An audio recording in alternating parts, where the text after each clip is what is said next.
Hi hello ಎಲ್ರಿಗೂ ನಮಸ್ಕಾರ. Welcome back to my YouTube channel. ಇವತ್ತು ನಾನು ನಿಮಗೆ ಹೆಲ್ತಿ ಆಗಿರುವಂಥ ಒಂದು ಸಲಾಡ್ನ ಹೇಗೆ ಮಾಡೋದು ಅಂತೇಳಿ ಇವತ್ತಿನ ವೀಡಿಯೋದಲ್ಲಿ ತಿಳಿಸ್ಕೊಡ್ತಾ ಇದ್ದೀನಿ. ಇವತ್ತು ನಾನು ನಿಮಗೆ ಎರಡು ಅಮೇರಿಕನ್ ಸ್ವೀಟ್ ಕಾರ್ನ್ನ ಯೂಸ್ ಮಾಡಿ ಹೇಗೆ ಮನೆಯಲ್ಲೇ ಸಿಂಪಲ್ ಆಗಿ ಹೆಲ್ದಿ ಆಗಿರುವಂಥ ಸಲಾಡ್ನ ಮಾಡ್ಕೊಳ್ಬೋದು ಅಂತೇಳಿ ಇವತ್ತಿನ ವೀಡಿಯೋದಲ್ಲಿ ನಾನು ನಿಮಗೆ ತಿಳಿಸ್ಕೊಡ್ತೀನಿ. ಇದನ್ನು ನೀವು ಬ್ರೇಕ್ಫಾಸ್ಟಿಗೆ, ಲಂಚಿಗೆ, ಈವ್ನಿಂಗ್ ಚಾಟ್ ಥರ ಅಥವಾ ನೈಟ್ ಡಿನ್ನರ್ಗೂ ಕೂಡ ನೀವು ಮಾಡ್ಕೊಳ್ಬೋದು. ಇದು ಒಂದು ಹೆಲ್ದಿ ಸಲಾಡ್. ಯಾರಿಗೆಲ್ಲ ವೆಯ್ಟ್ ಲಾಸ್ ಮಾಡಬೇಕಂತ ಇದ್ದೀರಾ ಅವರಿಗಂತೂ ಕ್ವಿಕ್ಕಾಗಿ ಬೇಗ ಮಾಡ್ಕೊಳ್ಬೋದು. ಬನ್ನಿ ಹಾಗಿದ್ರೆ ವಿಡಿಯೋನ ಶುರು ಮಾಡೋಣ. ಇದನ್ನು ಹೇಗೆ ಮಾಡ್ಕೊಳ್ಳೋದು ಅಂತೇಳಿ ನಾನು ನಿಮಗೆ ತಿಳಿಸ್ಕೊಡ್ತೇನೆ. ಮೊದಲಿಗೆ ನಾನಿಲ್ಲಿ 2 ಜೋಳನ ತೊಗೊಂಡು ಈ ರೀತಿ ಅದರಲ್ಲಿ ಇರುವಂಥ ಮಾರ್ಕ್ ಇರುತ್ತಲ್ಲ, ಲೈನ್ ಮಾರ್ಕ್, ಅದ್ರ ಮೇಲೆ ಈ ರೀತಿ ಚಾಕುನ ಹಾಕಿ ಅದನ್ನೆಲ್ಲ ನಾನು ಬಿಡಿಸ್ಕೊಳ್ತಾ ಇದ್ದೀನಿ. ಇದನ್ನು ನಿಮಗೆ ಬಿಡಿಸಿರೋದು ಸಿಕ್ಕಿದ್ರೂ ಕೂಡ ನೀವು ಯೂಸ್ ಮಾಡ್ಬೋದು. ಈ ರೀತಿ ಅದನ್ನು ನಾವು ಲೈನ್ ಮೇಲೆ ಇರುತ್ತಾ ಮಾರ್ಕ್ ಮಾಡಿಕೊಂಡು ಈಸಿಯಾಗಿ ಅದನ್ನು ಬಿಡಿಸ್ಕೊಳ್ಬೋದು. ನೋಡಿ, ಈ ರೀತಿ ಈಸಿಯಾಗಿ ಅದನ್ನು ಭಾಳ ಸಿಂಪಲ್ಲಾಗಿ ಬಿಡಿಸ್ಕೊಳ್ಬೋದು. ನಾನಿಲ್ಲಿ 2 ಅಮೇರಿಕನ್ ಸ್ವೀಟ್ ಕಾರ್ನ್ನ ಯೂಸ್ ಮಾಡ್ತಾ ಇದ್ದೀನಿ. ಸೊ ಇದನ್ನು ನೀವು ಮಾರ್ನಿಂಗ್ ಬ್ರೇಕ್ಫಾಸ್ಟ್ ಯಾವಾಗ ಬೇಕಾದರೂ ಮಾಡ್ಕೊಳ್ಬೋದು. ಅಷ್ಟು ಹೆಲ್ದಿಯಾಗಿರುತ್ತೆ ಮತ್ತು ಅಷ್ಟು ಟೇಸ್ಟಿಯಾಗಿರುತ್ತೆ. ನಿಮಗೆ ಏನು ರೋಡ್ ಸೈಡಲ್ಲಿ ಸಿಗುತ್ತೆ ಅಮೇರಿಕನ್ ಸ್ವೀಟ್ ಕಾರ್ನ್, ಅದಕ್ಕಿಂತ ತುಂಬ ಚೆನ್ನಾಗಿರುತ್ತೆ.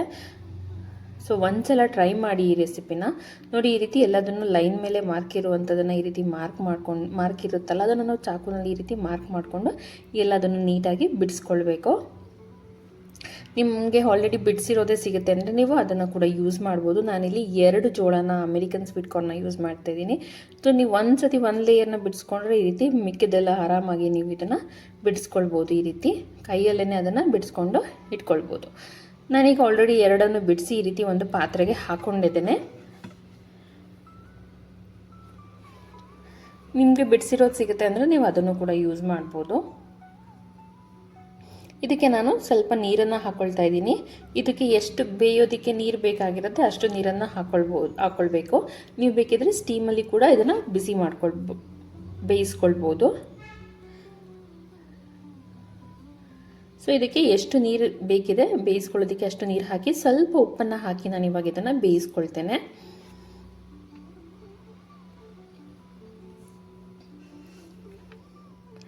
ಸೊ ಈ ರೀತಿ ಉಪ್ಪನ್ನು ಹಾಕಿ ಸ್ವಲ್ಪ ಉಪ್ಪನ್ನು ಹಾಕಬೇಕು ಮತ್ತು ಇದನ್ನು ಈ ರೀತಿ ಎಲ್ಲ ನೀಟಾಗಿ ಮಿಕ್ಸ್ ಮಾಡಿಕೊಂಡು ಇದನ್ನು ಚೆನ್ನಾಗಿ ಬೇಯಿಸ್ಕೊಳ್ಬೇಕು. ಅಂದರೆ ನಮಗೆ ಅದು ಒಂದು 5 ರಿಂದ 10 ನಿಮಿಷದೊಳಗಡೆ ಬೆಂದೋಗ್ಬಿಡುತ್ತೆ. ಇದು ನೋಡಿ, ನಾನು ಎಲ್ಲದನ್ನು ಬೇಯಿಸಿ ಇವಾಗ ಅದನ್ನು ನಾನು ನೀರಿನಿಂದ ಶೋಧಿಸ್ಕೊಂಡು ಬರೀ ಕಾಳುಗಳನ್ನು ತೆಗೆದುಕೊಂಡಿದ್ದೇನೆ. ನಂತರ ನಾನಿಲ್ಲಿ ಇವಾಗ ಇದಕ್ಕೆ ಈರುಳ್ಳಿ, ಟೊಮ್ಯಾಟೊ, ಸೌತೆಕಾಯಿ ಮತ್ತು ದಾಳಿಂಬೆ ಹಣ್ಣು, ಸ್ವಲ್ಪ ಕೊತ್ತಂಬರಿ ಸೊಪ್ಪನ್ನು ನಾನಿಲ್ಲಿ ಹಾಕ್ಕೊಳ್ತಾ ಇದ್ದೀನಿ. ಮೊದಲಿಗೆ ನಾನಿಲ್ಲಿ ಈರುಳ್ಳಿನ ಹಾಕ್ತಾ ಇದ್ದೀನಿ, ನಂತರ ಟೊಮ್ಯಾಟೊನ ಹಾಕ್ತಾ ಇದ್ದೀನಿ. ನೀವು ಟೊಮ್ಯಾಟೊನ ಹೈಬ್ರಿಡ್ ಟೊಮೆಟೊ ಯೂಸ್ ಮಾಡಿದ್ರೆ ತುಂಬ ಚೆನ್ನಾಗಿರುತ್ತೆ. ಇಲ್ಲಾಂದರೆ ನಿಮಗೆ ಯಾವ ನಾರ್ಮಲ್ ಟೊಮ್ಯಾಟೊ ಬೇಕಾದರೂ ನೀವು ಯೂಸ್ ಮಾಡ್ಬೋದು. ಅಂದರೆ ಜಾಮ್ ಟೊಮ್ಯಾಟೊ ಅಂತ ಬರುತ್ತಲ್ಲ, ಅದನ್ನು ಯೂಸ್ ಮಾಡಿದ್ರೆ ತುಂಬ ಟೇಸ್ಟಿಯಾಗಿರುತ್ತೆ. ನಂತರ ನಾನಿಲ್ಲಿ ದಾಳಿಂಬೆ ಹಣ್ಣನ್ನು ಹಾಕ್ಕೊಳ್ತಾ ಇದ್ದೀನಿ.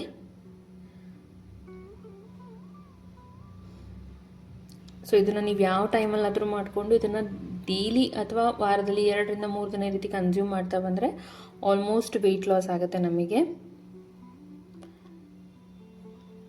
ನಂತರ ನಾನಿಲ್ಲಿ ಕೊತ್ತಂಬರಿ ಸೊಪ್ಪನ್ನು ಹಾಕ್ಕೊಳ್ತಾ ಇದ್ದೀನಿ. ನೋಡ್ಬೋದು ಎಷ್ಟು ಕಲರ್ಫುಲ್ ಆಗಿ ಕಾಣಿಸ್ತದೆ ಅಂತ ಹೇಳಿ. ನಾನಿಲ್ಲಿ ಬೇಯಿಸಿರುವಂಥ ಜೋಳ, ಈರುಳ್ಳಿ, ಟೊಮ್ಯಾಟೊ, ಸೌತೆಕಾಯಿ, ದಾಳಿಂಬೆ ಹಣ್ಣು ಮತ್ತು ಕೊತ್ತಂಬರಿ ಸೊಪ್ಪನ್ನು ಹಾಕ್ಕೊಂಡಿದ್ದೆ. ಇವಾಗ ನಾನು ಸ್ವಲ್ಪ ಗರಂ ಮಸಾಲಾನ ಹಾಕ್ಕೊಳ್ತಾ ಇದ್ದೀನಿ. ನೀವು ಗರಂ ಮಸಾಲ ಬದಲಿಗೆ ಸ್ವಲ್ಪ ಚಾಟ್ ಮಸಾಲ ಕೂಡ ಹಾಕ್ಕೊಳ್ಬೋದು, ಇದು ಆಪ್ಷನಲ್. ನಿಮಗೆ ಯಾವ್ದು ಕಂಫರ್ಟಬಲ್ ಅನಿಸುತ್ತೆ ಅದನ್ನು ನೀವಿಲ್ಲಿ ಹಾಕ್ಕೊಳ್ಬೋದು. ಗರಂ ಮಸಾಲ ಅಥವಾ ಚಾಟ್ ಮಸಾಲಾನ ನೀವು ಸ್ವಲ್ಪ ಹಾಕ್ಕೊಳ್ಬೇಕಾಗತ್ತೆ. ನಂತರ ನಾನಿಲ್ಲಿ ಖಾರಕ್ಕೆ ಸ್ವಲ್ಪ ಕೆಂಪು ಮೆಣಸಿನ್ಕಾಯಿನ ಪುಡಿನ ಹಾಕ್ಕೊಳ್ತಾ ಇದ್ದೀನಿ. ನೀವು ಇದ್ರ ಬದಲಿಗೆ ಬೇಕಾದರೆ ಹಸಿರು ಮೆಣಸಿನ್ಕಾಯಿನ ಕಟ್ ಮಾಡಿ ಕೂಡ ಹಾಕ್ಕೊಳ್ಬೋದು, ಅಥವಾ ನೀವು ಪೆಪ್ಪರ್ ಪೌಡರ್ನ ಕೂಡ ಯೂಸ್ ಮಾಡ್ಬೋದು. ನಿಮಗೆ ಯಾವುದು ಟೇಸ್ಟಿಗೆ ಚೆನ್ನಾಗಿರುತ್ತೆ ಅದನ್ನು ನೀವಿಲ್ಲಿ ಹಾಕ್ಕೊಳ್ಳಿ. ನಾನಿಲ್ಲಿ ರೆಡ್ ಚಿಲ್ಲಿ ಪೌಡರ್ನ ಯೂಸ್ ಮಾಡ್ತಾ ಇದ್ದೀನಿ. ನಂತರ ನಾನಿಲ್ಲಿ ಸ್ವಲ್ಪ ಧನಿಯಾ ಪುಡಿನ ಹಾಕ್ಕೊಳ್ತಾ ಇದ್ದೀನಿ. ತುಂಬ ಲೈಟಾಗಿ ಸ್ವಲ್ಪ ಧನಿಯಾ ಪುಡಿನ ಹಾಕ್ಕೊಂಡು ನಂತರ ನಾನಿಲ್ಲಿ ನಿಂಬೆ ಹಣ್ಣನ್ನು ಹಿಂಡ್ಕೊಳ್ತಾ ಇದ್ದೀನಿ.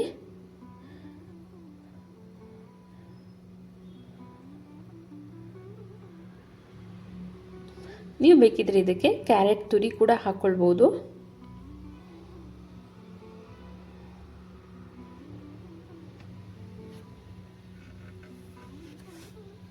ನೋಡಿ ಇದನ್ನೆಲ್ಲ ಈಗ ನೀಟಾಗಿ ಮಿಕ್ಸ್ ಮಾಡ್ಕೊಳ್ಬೇಕು.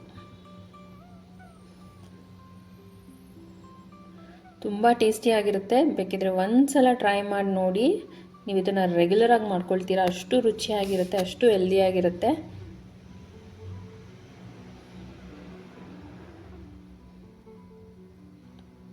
ಸೊ ನಾನೀಗ ಸ್ವಲ್ಪ ಉಪ್ಪನ್ನು ಹಾಕ್ಕೊಳ್ತಾ ಇದ್ದೀನಿ. ನಾನು ಆಲ್ರೆಡಿ ಬೇಯಿಸಬೇಕಾದ್ರೆ ಉಪ್ಪನ್ನು ಹಾಕಿದ್ದೆ, ಬಟ್ ಸ್ವಲ್ಪ ಕಮ್ಮಿ ಆಯ್ತು ಅಂತ ಹೇಳಿ ನಾನು ಇನ್ನೂ ಸ್ವಲ್ಪ ಉಪ್ಪು ಹಾಕ್ಕೊಳ್ತಾ ಇದ್ದೀನಿ. ಯಾಕೆಂದರೆ ನಾನು ಈರುಳ್ಳಿ ಟೊಮೆಟೊ ಎಲ್ಲ ಸೇರಿಸಿರೋದ್ರಿಂದ ಅದಕ್ಕೆ ಇನ್ನೂ ಸ್ವಲ್ಪ ಉಪ್ಪು ಬೇಕಾಗಿತ್ತು. ಸೊ ಅದಕ್ಕೆ ನಾನು ಉಪ್ಪನ್ನು ಇನ್ನೊಂದು ಸ್ವಲ್ಪ ಹಾಕ್ಕೊಂಡಿದ್ದೇನೆ. ನಂತರ ಎಲ್ಲದನ್ನು ಈ ರೀತಿ ನೀಟಾಗಿ ಮಿಕ್ಸ್ ಮಾಡ್ಕೊಳ್ಬೇಕು.